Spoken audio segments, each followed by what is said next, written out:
Friends, இன்னைக்கு என்ன வீடியோனா, இன்னைக்கு பங்குனி உத்திரை. இன்னைக்கு வந்து முருகனுக்கு உகந்த நாள்.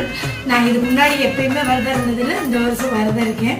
காலையிலே ஒரு பூஜை பண்ணி ஸ்டார்ட் பண்ணிட்டேன் விரதத்தை. சாயந்தரம் மட்டும்தான் வீடியோ எடுக்க முடிஞ்சு. சாமிக்கு பிரசாதம் ரெடி பண்ணியாச்சு.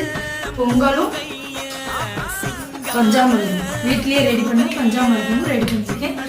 பூஜை பண்ணிட்டு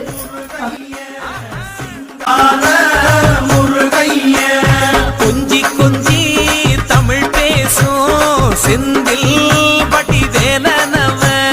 கொஞ்சி கொஞ்சி தமிழ் பேசும் செந்தில் பட்டி வேலனவ. சின்ன சின்ன முருகைய சிங்கார. நானும் பிரசாதத்தை சாப்பிட்டு விரதத்தை முடிச்சுக்கிட்டேன். முருகன் போட்டாலும் தனியாக இல்லை, இந்த 5 சாமியோட தான் இருக்குது. இந்த வீட்டுக்கு இன்றைக்கி தான் வந்தோம், அதனால தான் தனியாக படம் வாங்க முடியல. அடுத்த வருஷம் இன்னும் நல்லா